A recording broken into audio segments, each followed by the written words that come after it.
તો આવું દ્રશ્ય હું પહેલું વહેલું જોઉં છું કે જેમાં પિતા પુત્ર સંગત કરતા હોય કોઈ કાર્યક્રમની. એટલે એક રાત મારાથી એવું બોલાઈ ગયું, મારા ધર્મપત્નીને કીધું કે હું જે દી આ દુનિયા છોડીને જાઉં તે દી આ પેટી તબલા મંજીરા ચોકમાં મૂકી કેરોસીન છાંટીને ભડકો કરીને બાળી નાખજો. બાપુજીને મને ગમે એમ કરીને ભજનિક બનાવવો હતો અને મેં એ નક્કી કરી નાખ્યું હતું કે એને મને ક્રિકેટ નથી રમવા દેવો તો આપણે ભજનિક તો નથી જ થવું. કે મારા કોક 7 જન્મનું પુણ્ય છે.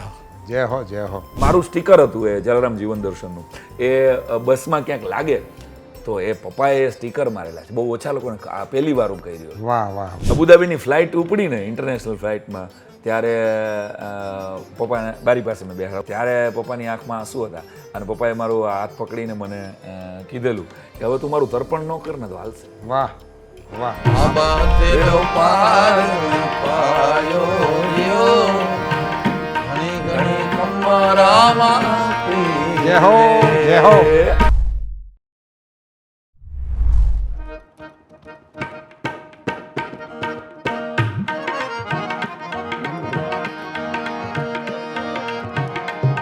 ગુરુગમ વિના વાતું કેસી, સત સાહેબ વિના વાતું કેસી, કોઈ મિલે આપણા દેસી, કોઈ મિલે સંત દેસી.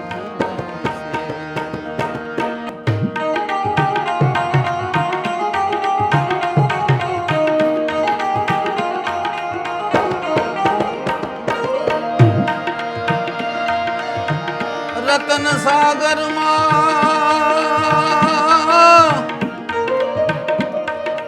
હેજ રતન નિપજે મહાસાગરમાં જય હો.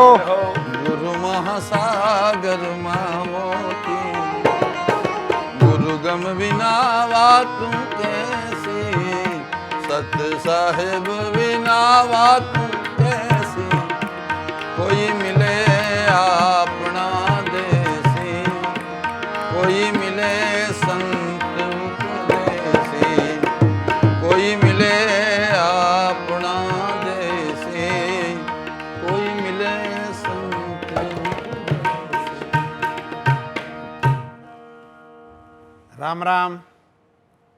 મોજે દરિયાના સૌ દર્શક મિત્રોને આજ હરખના વધામણા જેવા રામ રામ મારે કરવા છે.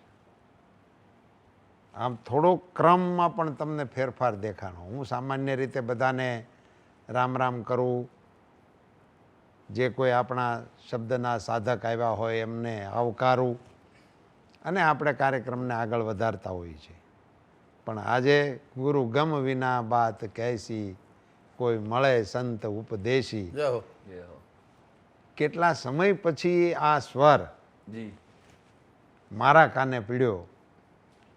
એવો મોજનો પ્રાચીન ભજનનો ધોધ મોજે દરિયાના કાર્યક્રમોને ઉજાગર કરવા માટે વિષ્ણુ પ્રસાદજી દવે સાહેબે આપ્યો. એ માટે મોજે દરિયાના તમામ દર્શકો વતી આપનું ફાટું ભરીને સ્વાગત. જય હો જય હો. હું આપનું સ્વાગત કરતા ગૌરવની લાગણી અનુભવું છું. જૂની પેઢીના પ્રાચીન ભજનના ગાયકીના રખવાળા કરવાવાળા તમે આજે આ કાર્યક્રમની અંદર પધાર્યા છો. હું તો એમ માનું છું કે દર્શકોના ભાગ્યમાં આજ કંઈક જય હો જય હો. સારો એવો ગ્રહ બેઠો હોય છે, ખમા બાપ. જેથી કરીને આપના કંઠને, આપની પ્રસ્તુતિને નવી પેઢીને જાણવાનો મોકો મળશે. સાંઈ રામજીને ખ્યાલ છે કે આ આખો ઉપક્રમ નવી પેઢી ગુજરાતી ભાષાને પ્રેમ કરતી થાય, જી જય હો જય. નવી પેઢી આપણી ઉત્તમ પરંપરાઓ સાથે જોડાય, એને માટેનો આ ઉપક્રમ છે. આ કોઈ વ્યક્તિ માટેનો ઉપક્રમ છે નહીં, બરાબર. કોઈ વિષય માટેનો ઉપક્રમ છે નહીં. માત્ર આપણું જે કંઈ છે એ નવી પેઢી સુધી પહોંચે એને માટેનો આ ઉપક્રમ છે. તો આજે તો એવો સંયોગ થયો છે મારા માટે કે આપણું અણમોલ જે વારસાના નાના મોટા આપણી પાસે ઘટકો છે, જેમ આખી દુનિયાને યોગ આપણે આપ્યો જી અને આજે આખી દુનિયા એને આદરપૂર્વક આખી અને દુનિયા આપણી યોગ કરે. કરતાં સારી રીતે કરતા થઈ ગયા. જી બિલકુલ. એ આપણી એક અણમોલ ભેટ ભારતીય સંસ્કૃતિની આપણે વિશ્વને આપવામાં સફળ થયા. વર્તમાન ગજબના યુદ્ધકાળમાં મને તો એવું લાગે છે કે આખું માહોલ આખું લડવાના વાતાવરણથી ભરપૂર છે આખી ભરપૂર છે. દુનિયામાં. કેટલી જગ્યાએ અંગારા ચાલુ છે, જી એની વાતમાં આપણે અહીંયા જવાનું છે જ નહીં. પણ એવા માહોલમાં આપણા વડાપ્રધાન વિશ્વભરને વસુધૈવ કુટુંબકમની વાત કરે. હા, શાંતિનો સંદેશ આપે. વસુધૈવ કુટુંબકમ, આપણે એક પરિવાર છીએ, એક સૂર્ય છે, એક પૃથ્વી છે, જી એક પવન છે, એક પાણી છે અને એના આપણે બધા વારસદારો છીએ. સત્યમ સેવમ સુંદરમ. એવી સુંદર જે બાબતો છે, આ વારસાની વાત હું આપને કરું છું કે એ આપણો વારસો છે ને. વસુધૈવ કુટુંબકમ એ ભારતીય સંસ્કૃતિનો હાજી. ઘટક બિંદુ છે. એ વિશ્વને એની ખ્યાલ જ નથી. એમ આપણી સંસ્કૃતિના જે બીજા કેટલાક ઘટકો છે એમાંની એક આ પ્રાચીન ભજન પરંપરા પણ આપણો આવો જ અણમોલ વારસો છે. હાજી હાજી. બરાબર છે. સાહેબ, આધ્યાત્મિક જગતની ચર્ચાઓ કરવા માટેનો હું અધિકારી નથી, પણ સાંભળ્યું, જોયું, વાંચ્યું. એને આધારે હું મસ્ત તો એમાં નુક્તેચીની કરું તો જીવમાંથી શિવ તરફ જવાની પ્રક્રિયા, જય હો.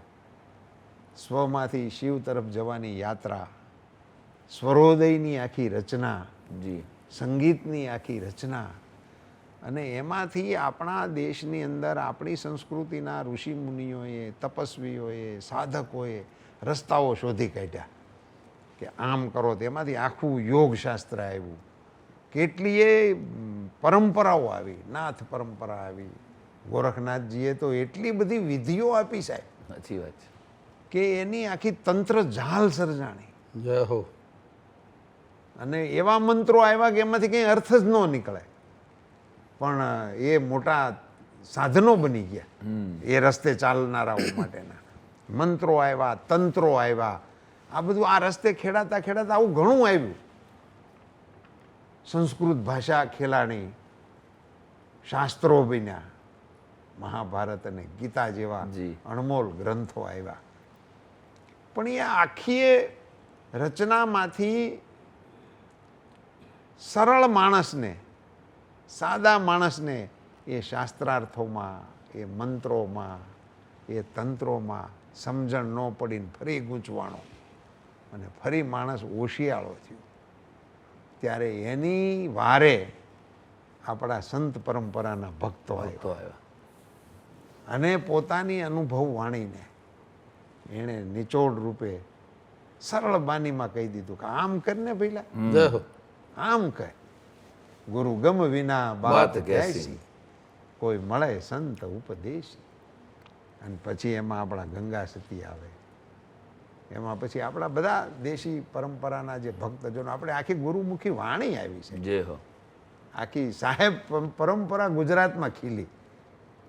કબીર સાહેબે તો ત્યાં ખીલાવટ કરી જી રાષ્ટ્રીય સ્તરે, પણ એને ગુજરાતમાં આપણા સાહેબ પરંપરાના ભાણ સાહેબ, મોરાર સાહેબ, ખેમ સાહેબ અને દાસી જીવન સુધી એ પરંપરા આવી. હાલી. અને એ બધી બાબતોમાં એકદમ સરળતાથી માણસને સમજાવી દીધું કે આમ કર એટલે તારે કાંઈ કરવાની જરૂર નથી. કોઈ શાસ્ત્ર વાંચવું ન પડે, કોઈની પાસે જવું ન પડે, અને ધ્યાન રાખીને ખાલી એક તારો લઈને કોઈક માણસ બેઠો હોય અને એને ધ્યાનથી સાંભળે તો સમજવું હોય તો એને ક્યાંય ન જવું પડે. એવું અણમોલ આપણું વારસાનું કથન, એટલે આપણું પ્રાચીન વચન. ભજન. વાહ. મને આનંદ એ વાતનો છે પ્રસાદજી જી. કે આપ એના વાહક છો. જય હો. 50 વર્ષ સુધી આ યાત્રા તમે કરી.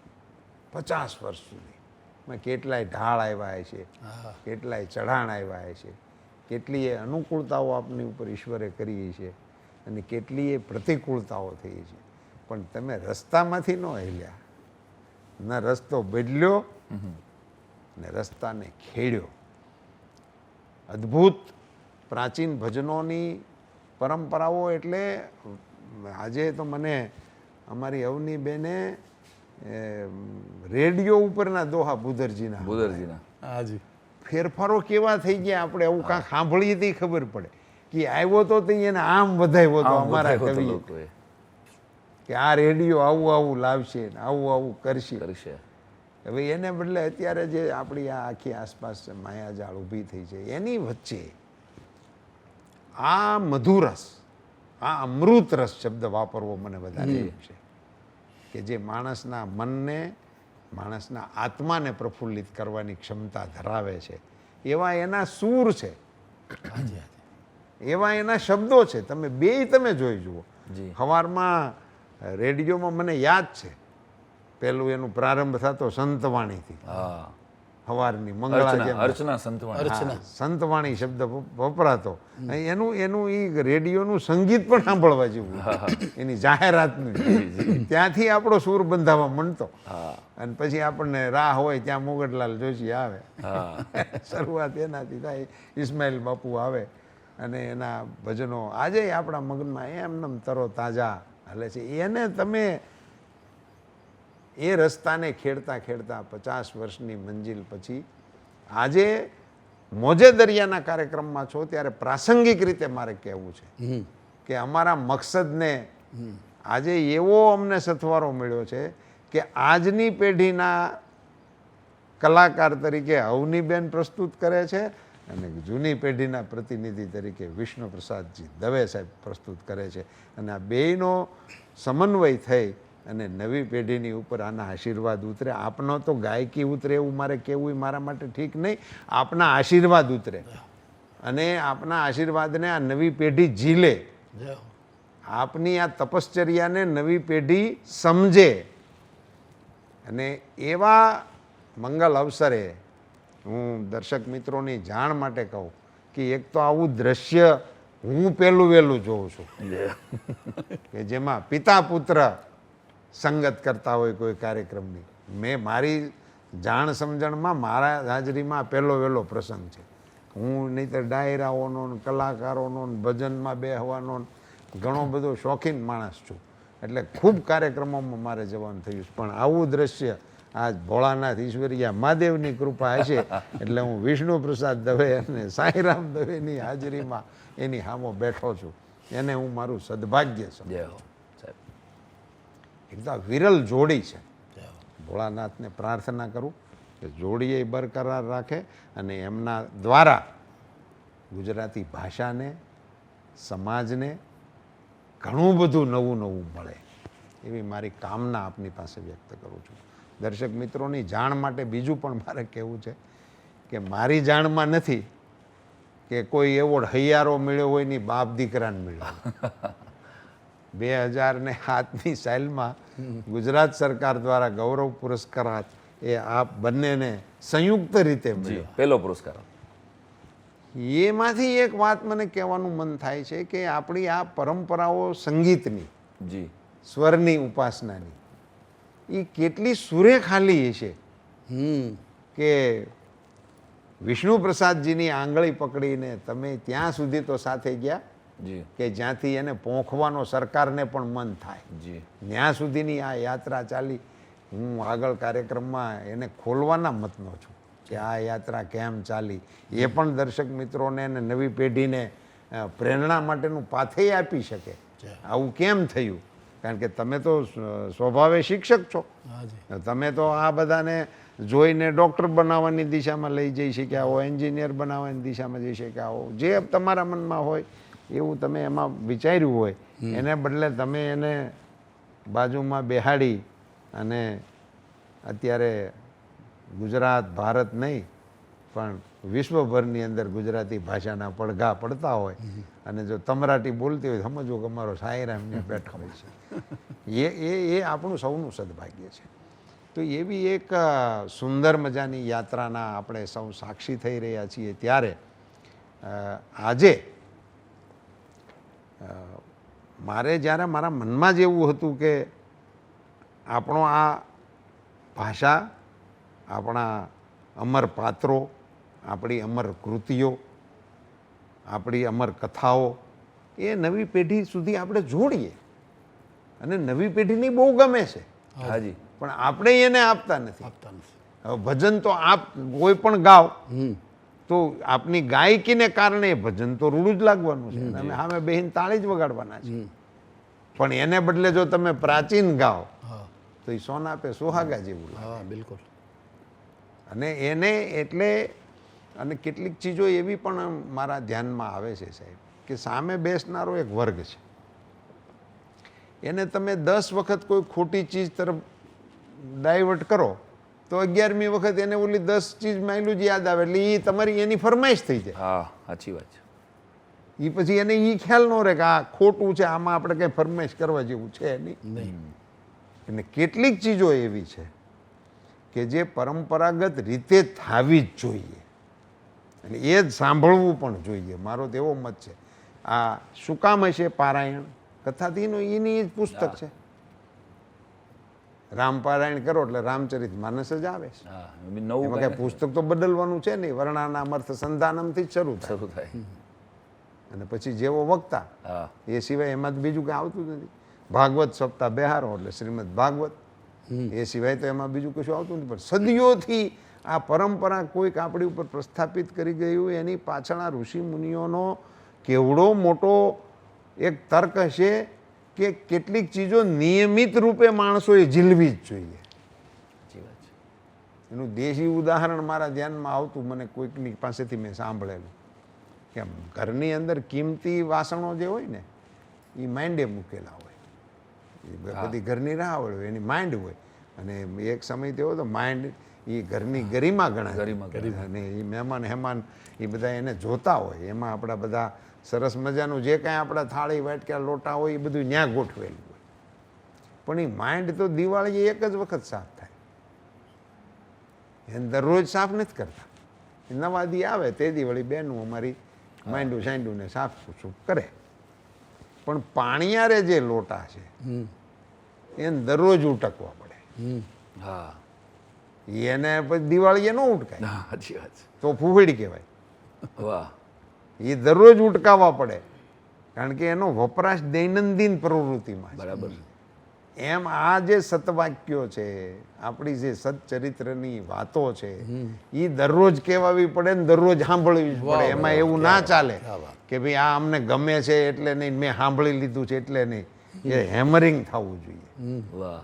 એટલા માટે આપણા આ બધા ઉપક્રમો આપણી સંસ્કૃતિની અંદર નાખેલા છે. એટલે મારા મનમાં એવું આવે છે કે આપ એક શિક્ષક તરીકે અને અમારું પાડોશી ગામ અમરનગર, ત્યાંથી આપની યાત્રાનો પ્રારંભ થઈ અને આ કક્ષા સુધી આપ પહોંચ્યા, એ યાત્રાને પણ થોડીક અમારા દર્શક મિત્રો, એટલા માટે હું કહું છું કે હું આપના પરિવાર સાથે પણ આટલો નજદીક હોવા છતાં યાત્રાને જેમ છે તેમ નથી જાણતો. જી.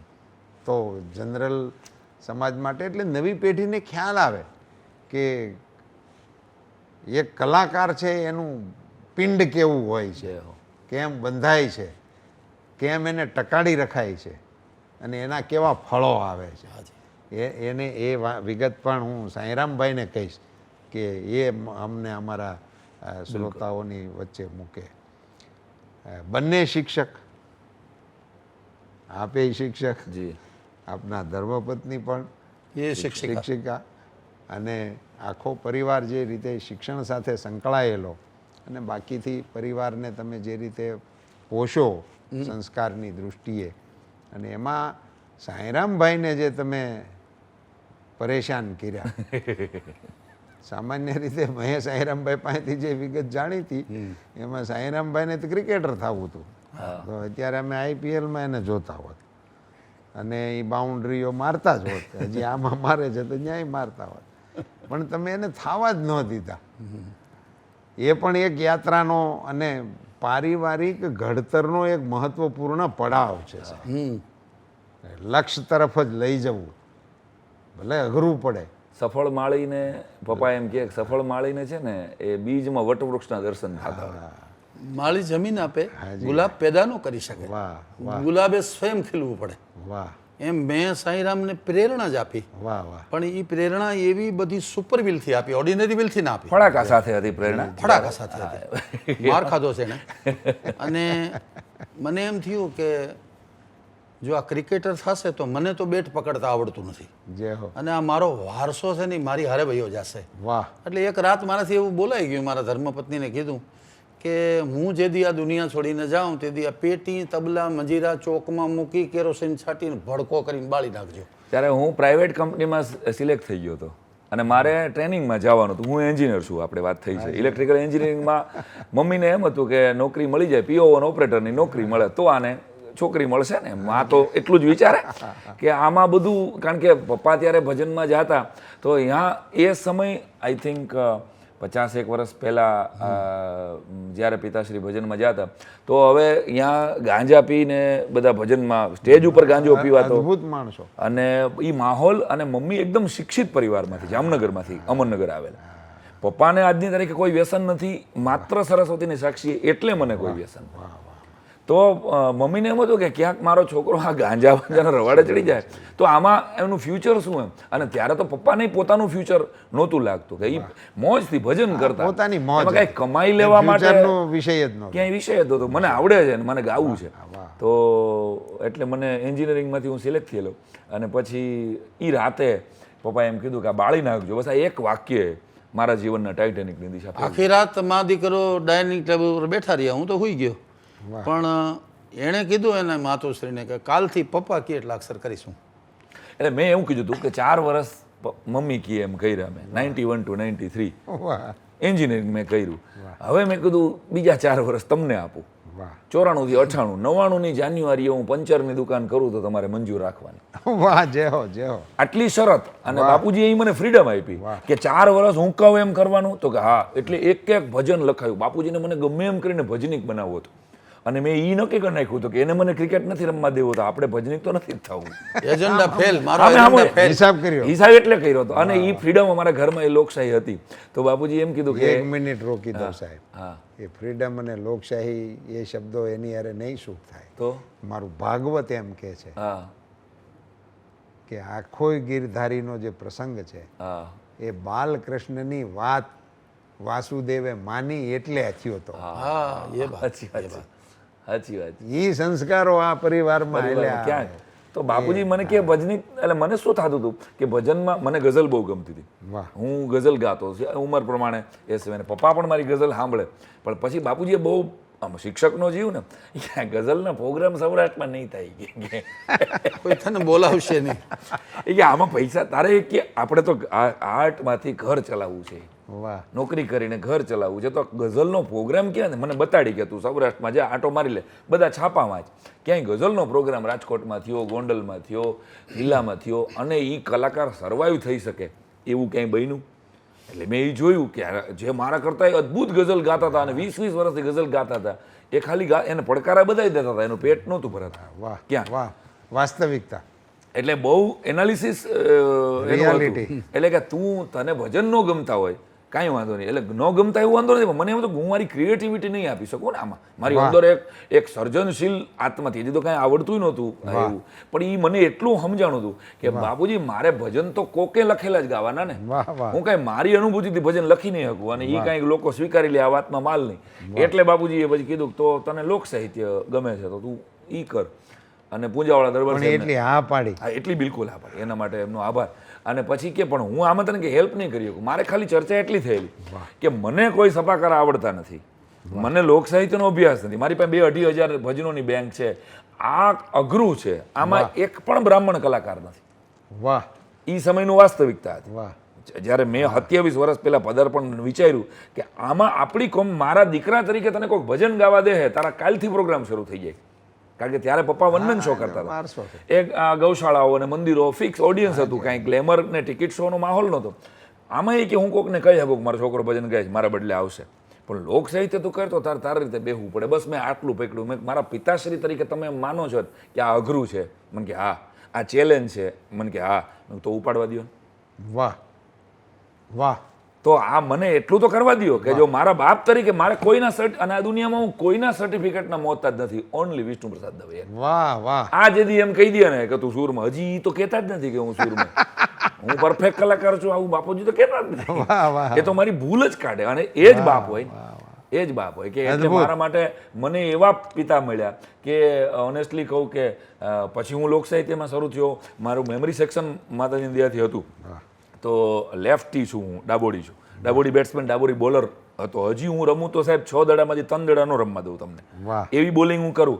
પણ એ પછી બાપુજીએ બેટમાં સરસ કેરોસીન છાંટીને સળગાવી દીધું હતું એ સમયે. એ ઘટનાઓ પણ છે, એ આ પહેલી વાર મીડિયા અમે કહી રહ્યા છીએ ઘટના. પણ એનો મને સહી હવે રંજ નથી, કારણ કે હવે જે મળ્યું છે એ નહીં, પણ એટલે ઘટનાને નોંધવી તો એટલા માટે પડે કે એમણે વિશ કર્યું તું પેટીઓ હળગાવી દીધી, એને બદલે હળગી ગયું બેટ. એટલે બાપનું માનો, મા બાપનું માનો તો સુખી થવાય.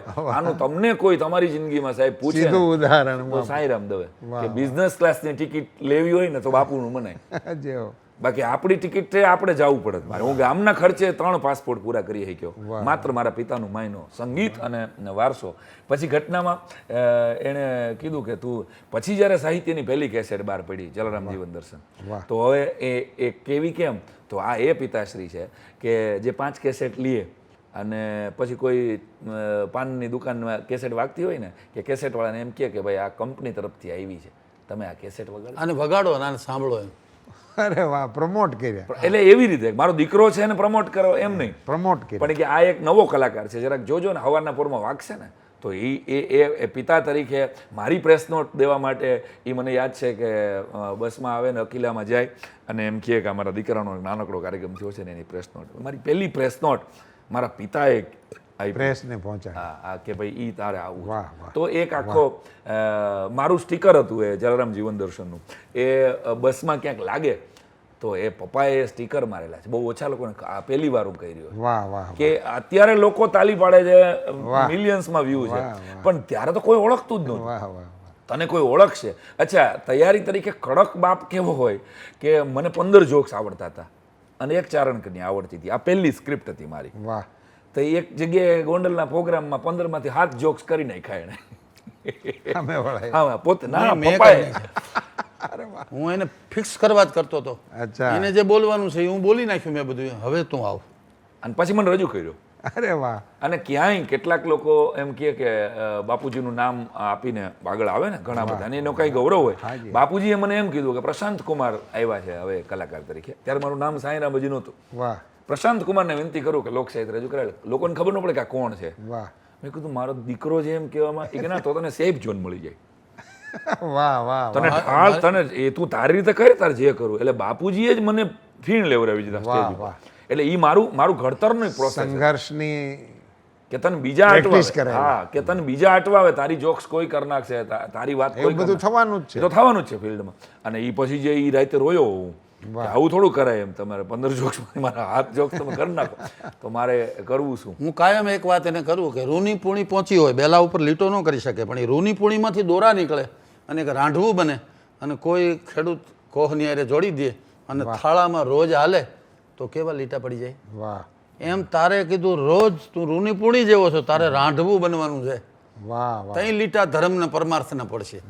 કબીર, રવિ, ભાણ, ખીમ, ત્રિકમ, મોરા, રખો, ગંગા સતી ને પાનભાઈ, આના 4 કડીના ભજનો એક અમર લોકનો સંદેશો આપે છે. આ બધું વિસરાતું જાય છે. તો તું એવું કર, મારા નામથી તો તને ઘાટકોપરમાં, બોરીવલી ને કાંદીવલીમાં આવી જા સાંઈરામ, લે તું અમારા પ્રસાદજીનો દીકરો છે ને, એમ નહીં તારા નામથી હું ઓળખાવે એમ કર. એનું ગૌરવ છે મને.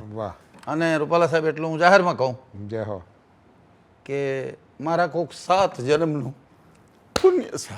જય હો, જય હો. ભોળાનાથની પ્રસાદી. ભજનથી જ પાર ઉતર્યો, ભજનથી જ હું પાર ઉતર્યો. મેં પ્લેનમાં બેઠો નહોતો હું, ક્યારેય નહીં. એટલે એ પ્રકારના મને આયોજકો નહોતા મળ્યા. અને ના, એક માણસે ફ્રોડ કર્યું હતું. કેવો ને સાહેબને તો કહી દેવાય. એક માણસે એમ કીધું કે હું તમને લંડન લઈ જાઉં અને તમે કે મારું આટલું કામ કરો ને, કે મારી દીકરી લંડનથી આવે છે ને, તો એ દીકરીને ક્યાંય રહેવાની વ્યવસ્થા નથી. તો એની દીકરીને પપ્પાએ કે ભાઈ, એટલે એમ કે ભાઈ કોઈની દીકરી અહીં રહેતી હોય, 1 વર્ષ પપ્પાએ એ દીકરીને હાચવી વ્યવસ્થા કે ભાઈ હાલો ભજન મારું જાશે ને, લંડન જાય તો. અને 1 વર્ષ પછી એ માણસે કાગળિયો જેવો આપ્યો તો વિઝા ન મળે. હું બેંક બેલેન્સ ન આપ્યો, એમ કીધું કે બેંક બેલેન્સ આપો. એ સમયે લંડનમાં ઇન્ટરવ્યુ હતા અને અહીંયા પપ્પાએ તો બધાને કહી દીધેલું, અહીં તો પડા લેવાઈ ગયા હતા. કે હું લંડન, એવી તો ખબર નહીં કે વિઝા ન મળે હા, ઈ આમાં. ત્યારે જ એવું 25 વર્ષ પહેલાની ઘટના ને. હું 10મામાં ભણું અને બેગ ભરીને પીઝા હું પડા આવી ગયા અને બધાએ કીધું કે ઓહો વિષ્ણુભાઈ અહીં કાગળ છપાઈ ગયા લંડનમાં આવી રીતે જાય છે ને પ્રેસ નોટું દેવાઈ ગઈ. અને પછી વિઝા મળ્યા કે તમે ભાઈ બેંક બેલેન્સ આપી દો નહીં, કે પાછું ફોન કરીને એવી વ્યવસ્થા થઈ ગઈ જો બેંક બેલેન્સ આપે તો પાછા આવો. પછી ન થયું કે ના ના, કે એ બરાબર જ છે કે બેંક બેલેન્સ, એટલે વિઝા ન મળ્યા, ફ્રોડ થયું. પછી એ વસવસો હતો 20 વર્ષનો. ઓહ, અને મારા માટે એ ઘટના હતી કે બાપુજીને ઇન્ટરનેશનલ ફ્લાઇટમાં બેહાડવા. અબુધાબીનો એક પ્રોગ્રામ આવ્યો, પપ્પા વર્ષો સુધી મારી સાથે પરફોર્મ કર્યા, હારે જ પરફોર્મ કર્યા. પછી મમ્મીની તબિયત ખરાબ થઈ એટલે પપ્પાએ ઘરની બહાર નીકળવાનું પછી બંધ કર્યું. એ વાત પછી કરીએ. પણ અબુધાબીની ફ્લાઇટને મેં એને કીધું મેં મારી સાથે એક ભજનીક આવશે સાથે. મેં એમ ન કીધું મારે, કારણ કે એને મને નહોતું કીધું મારો દીકરો આવશે. વાહ, એટલે તમે હિસાબમાં કંઈ પાકો એને શીખવાડ્યું છે કે હિસાબમાં બેટા બરાબર જ રહેવું. તો મેં કીધું એક ભજનીક મારી સાથે આવશે હાજી, અને એ તમને મજા કરાવશે. મેં કીધું એટલે એને તો એક ગાયક તરીકે કાંઈ વાંધો નહોતો. અહીંયા જઈને પછી ખબર પડી ગઈ. અબુધાબીની ફ્લાઇટ ઉપડીને ઇન્ટરનેશનલ ફ્લાઇટમાં, ત્યારે પપ્પાને બારી પાસે મેં બેહાડ્યા. હું 3જી વાર ફ્લાય કરતો હતો ત્યારે, એટલે હું જઈ આવ્યો હતો. પપ્પા પહેલી વાર ફ્લાય કરતા હતા. ત્યારે પપ્પાની આંખમાં આંસુ હતા અને પપ્પાએ મારું હાથ પકડીને મને કીધેલું કે હવે તું મારું તર્પણ ન કર ને તો હાલશે. વાહ વાહ, આ મારું તર્પણ થઈ વાહ, ગયું, શ્રાદ્ધ થઈ ગયું. શ્રાદ્ધ થઈ ગયું બેટા. પેલી પરિચારિકા આવી એ કે શું કંઈ પ્રોબ્લેમ છે દાદાને? એટલે આણે એમ કીધું કે first time my father is travelling at abroad. હું પહેલી વાર જતો હતો, મને ખબર નહોતી. મેં તો હળવું આ ભજને પાર તો ઉતાર્યો, કારણ કે 251 રૂપિયામાં ઢસા અને ધોળા પ્રોગ્રામ કર્યા હોય અને એ અમરનગરથી સ્કૂટર લઈને બપોરે 3 વાગે નીકળ્યા હોય. તબલચી પાછળ, મંજીરાવાળો પાછળ, અને મારા મોટા ભાઈ ધાબળો વીંટીને પૂતળીથી સીવી દે. બાબરા ઉતરજો, ચા પીવા ઉતરો તો બાબરા ઉતરજો, ત્યાં લગી ટાઈટ આમ જવું પડે. આવો સંઘર્ષ ભજનમાં મેં કરેલો. વાહ વાહ, ત્યાં ભજન ગાઈ એટલે કરવાનું એક જ હોય કે હનુમાનજીની મઢી હોય અને બાપુ એમ કે આ રાડા છે ને મારે પતરું નાખવું છે. મેં તો થઈ જશે બાપુ, કાંઈ વાંધો નહીં. અને ત્યારે 251માં 3 જણા અમે, તબલાવાળો આવી જાય, મંજીરાવાળો આવી જાય. બેન્જો હતો નહીં ત્યારે, બેન્જો હતો નહીં, બેન્જોનો પ્રવેશ જ નહોતો. અને થાળીમાં બધા 2 રૂપિયા નાખે, 5 રૂપિયા નાખાય મોટો માણસ કહેવાય. આને તો 5 રૂપિયા નાખ્યા. અને રાત પડી એટલે 3 વાગે કે વિષ્ણુ પ્રસાદ 82 રૂપિયા હુઆ, ક્યાં કરું, કુછ નહીં હુઆ. કાંઈ વાંધો નહીં બાપુ, મોજ કરો ને, 5 રૂપિયા લીટર પેટ્રોલ છે બાપુ, હું તો નોકરી કરું છું, તમને મજા આવી ને? તો મને મજા આવી બાપુ. આમ હું અનેક સ્થળોએથી નીકળી ગયો છું. એટલે હું રૂપાલા સાહેબ કહું કે મારા બિલ છે ને મારા બાપુજીના આગલા ભજનના બિલ છે. મારું તો આવશે જ નહીં, મારું બહુ મોટું બિલ છે. એ તો બાકી છે, હજી આવ્યું જ નથી માર્કેટમાં. પણ બાપુજીએ કેટલા મંદિરો માટે, ગૌશાળાઓ માટે આશીર્વાદ લીધા. તો આમ 2 મોટી વાત આમાં આવી ગઈ. તો વાસ્તવિકતા કેવી, તો પેલા પૂળા નાખેલા હોય એને બદલાવાનો પ્રોજેક્ટ, એનો આખો પ્રોજેક્ટ એમ કે હવે આ વંજીને બદલે જો પતરા આવી જાય તો સુવે નહીં. સાચી વાત. બોલો, એ પ્રોજેક્ટ, અને એના માટે ભજન, એને માટે પ્રોજેક્ટ. અને મારું રે પિયરિયું માધવપુરમાં એ ભજન આકાશવાણી ઉપર પપ્પાનું અમે નાના હતા ત્યારથી સાંભળતા. પણ એ ભજનની એક કડી તો જય હો. હેજીને મારું રે પિયરિયું,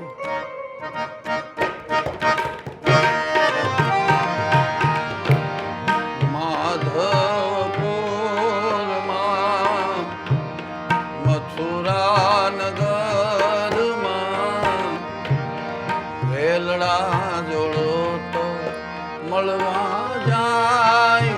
હે મારા વાલા, હે મારું રે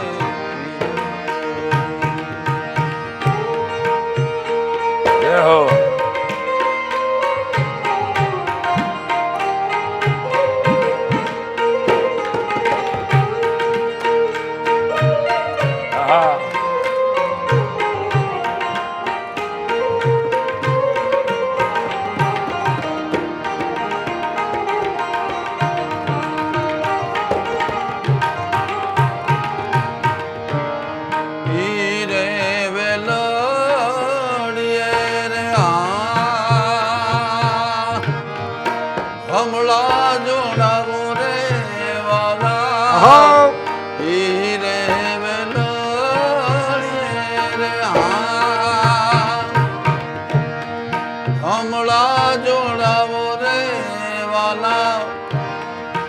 દલપતિ ચાલ એને ચલાવો એ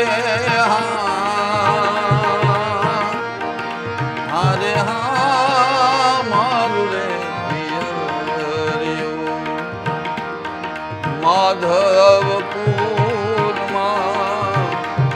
મથુરા નગરમાં ભેલડા હે મારા વાલા હે મારું રે પિયરિયું. વાહ ક્યા બાત. વાહ 72 વર્ષે 4 કલાકનો રિયાઝ અદ્ભુત. હું નથી કરતો રિયાઝ, ઓનેસ્ટલી કહું છું. હું નવરો નથી થતો અને મને એટલે ખીજાય છે હજી. વાહ પણ પપ્પા 4 વાગે સવારે જાગી જાય. અને કલા છે ને એ પોતાના માટે છે, ગામ માટે નથી. ક્યા વાત હે. આ બાપુજીએ મને શીખવાડ્યું જીવી પ્રસ્થાપિત કરવાનું કે ભાઈ આ ગામ હું સાંભળે ને હું વ્યૂ કોઈ એની ચેનલ નથી. એક પણ માઇક અમારા ઘરમાં 4 હાર્મોનિયમ આમનામ ખુલ્લા હોય, માઇક એમનેમ ચાલુ હોય. પપ્પાને મોજ આવે એટલે સવારમાં 4 વાગ્યામાં અમારા ઘરમાં પ્રભાતિયું સંભળાય. તો ભજન છે ને એ તમને અંદરથી ભરેલા ભરેલા કરે, કોઈ પણ જિંદગીની કોઈ પણ પરિસ્થિતિમાં. એટલે એ પપ્પાએ સાબિત કર્યું મારે કોઈને સંભળાવવા માટે થોડા છે, મને આ મળ્યું છે. ભજન કર મનો. હા હા હા કર શબ્દ છે. હા કર ભજન કર છે. ભજન કરવું શબ્દ છે. પહેલું ભજન જે મેં આપને સંભળાવ્યું, ગુરુ ગંભીના બાત જય કહેસી હો. પ્રારંભ કોઈ મિલે સંત ઉપદેશી. એમ કેટલાય જન્મોનું પુણ્ય ભેળું થાય ત્યારે આ મનુષ્ય દેહ મળે છે આપણને. જય હો. કીડી બન્યા તો ખાંડની પાછળ દોડ્યા, મકોડો બન્યા તો ગોળની પાછળ દોડ્યા, વાહ માણા બન્યા તો પૈસાની પાછળ દોડી. મારું ભરો તારું ભરે રામો પીર અમારથી નહીં ભરે. જય હો. જય હો. જીવને સંગ્રહવર્તી થઈ જાય એટલે જીવ અટકતો નથી. ક્યારે અટકે? ત્યારે કોઈ સમર્થ બ્રહ્મનિષ્ઠ સદગુરુ એને મળે, વાહ ત્યારે બ્રેક લાગે. એટલે આ દેહરૂપી દૂધનું દેગડું, આહા એમાં ગુરુગમ રૂપી મેળવણ નખાઈ જય જાય હો. જય હો. તો કામ બની જાય, દેહની પંચવટી ખીલી ઉઠે. હે મોદી સાહેબ જ્યારે ગાદી ઉપર આવ્યા ને ત્યારે એક પત્ર લખ્યો, અબ આયે હે મેદાન મેં કદમ ઠહેરને વાલે. વાહ હે આટલી પોઝિટિવનેસ. હે પણ તકલીફ આ છે, મોટી તકલીફ આ છે કે દરેક માણસોના અભિપ્રાયો વાળા જુદા જુદા જ છે. બોલો વાહ હે એમાં ખરેખર સાચા હીરાની પરખ થતી નથી આપણને. વાહ હે આપણને ખબર પડી જાય કે આ નકલી હીરા છે તો એ આપણે રાખવાના જ નથી. પણ સાચા હીરા કોણ છે? આકાશમાં ચાંદો લાગ્યો છે પણ આંખમાં ઘોંકો મારીને જો તમને 2 દેખાય. આ ઘોંકા મારવાની એવી ખરાબ ટેવ પડી છે આપણને. વાહ વાહ તો આ ભજન આપણને ઘોંકા મારવાનું બંધ કરાવે છે. વાહ કોઈ જાગો એમ કહે છે. ભજન 4 કડીના જ છે વાહ પણ મસ્ત સંદેશો છે આની અંદર. વાહ વેદાંતના જે સૂત્રો છે એ આપે વાત કરી એમ કે એ કદાચ આપણા સંતોને ખબર હતી કે આ લેમેન સુધી નહીં પહોંચે. નહીં પહોંચે યારે એને સાદા શબ્દોમાં કેમ આળી ભોળી પ્રજા ના સુધી આ વેદાંત પહોંચશે જ એની ભાષામાં. એની ભાષામાં. એટલે લોકબોલીમાં જેમ રામાયણ આવી તો તુલસીદાસજીનું રામચરિત માનસ 132 રામાયણમાં રામચરિત માનસ શું કામ ઘરે ઘરે એની ભાષામાં, કારણ કે એ લોકબોલીમાં હતું. તો એ જ લોકબોલીમાં સંતવાણી થઈ અને 2-3 ભજનો જે પપ્પાને લીધે સૌરાષ્ટ્રમાં ગવાતા થયા. એની વાત કદાચ પહેલી વાર, કારણ કે પિતા પુત્રનો આમ ગણો તો આ કોઈ પ્રોગ્રામ પહેલો છે. હા બિલકુલ. બિલકુલ. અને આમે મેં તો કહું છું ને, મારી આખી આ સંગીત શ્રવણ યાત્રામાં હું આ પહેલો આ કાર્યક્રમનો સાક્ષી બની. તો આ વાતો ક્યાંય થઈ નથી. પેલું રામદેવનું જે ભજન તમને મળ્યું એની વાત કરો સાહેબ. અને વાતની હારે ગાવ. મીઠાઈના વખાણ કરવા કરતા મીઠાઈ મૂકી દેવી જોઈએ.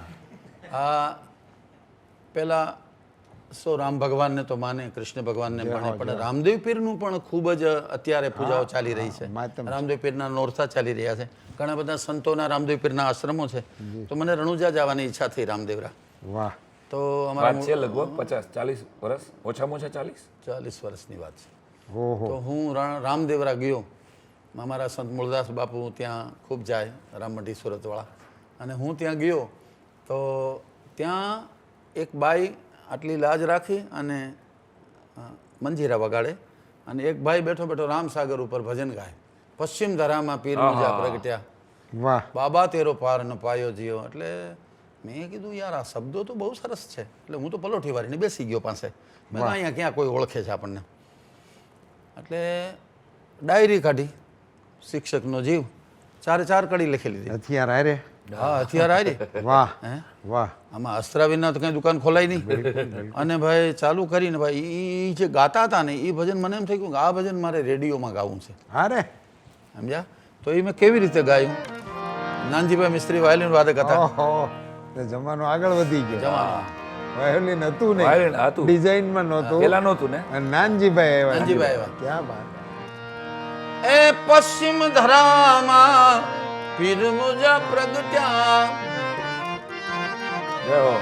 પશ્ચિમ ધરામાં પીર મુજા પ્રગટ્યા, પીર મુજા પ્રગટ્યા, ઘર યજમલ અવતાર લિયો, ઘણી ઘણી ખમ્મા બાબા રામ રે, અરે બાબા તેરો પાર પાયો જીઓ, ઘણી ઘણી ખમ્મા બાબા રામ રે. આહા.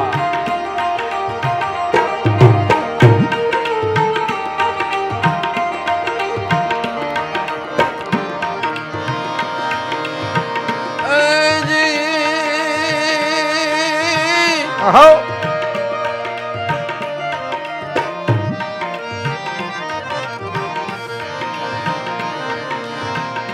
ઢોલ નગારા, ઢોલ નગારા પીરના વીણા જંતર વાગે, વીણા જંતર વાગે, વાલા વીણા જંતર વાગે, કાશિયાનો રણકાર ધૂનો, જય હો. ઘણી ઘણી ખમ્મા બાબા રામ રે, બાબા તેરો પાર પાયો જીઓ, ઘણી ઘણી ખમ્મા રામા જય હો જય હો. ક્યાં બાત. તો આ ભજન આકાશવાણી પર ગાયા પછી લોકો ઓળખવા માંડ્યા મને કે આ પશ્ચિમ ધરામાં પીર મુજા પ્રગટ્યા, આ ભજનનો ગાયક છે આ માણસ. એટલે 40 વર્ષ પહેલા તો આકાશવાણી જ એકમાત્ર મીડિયા હતું. આઈ થિંક ત્યારે દૂરદર્શનમાં પણ એવા ડાયરાઓ. દૂરદર્શન રાજકોટમાં હતું જ નહીં. જય હો. આ ત્યારે એટલે માત્ર આકાશવાણી એકમાત્ર માધ્યમ હતું. નહીં એટલે ભજનને તમે ગોતી આવ્યા, હા. ભજનને તમને ઓળખાવ્યા. આ ઓળખાય છે. 5 વર્ષ સુધી મેં એને ગાવા નથી દીધું, મારી ભેગો રાખો એને.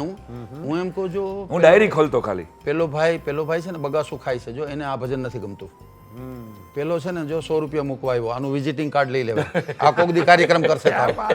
કાગળ ને પેન લઈ અને મેં એક ભીષ્મ પ્રતિજ્ઞા લઈ વાહ.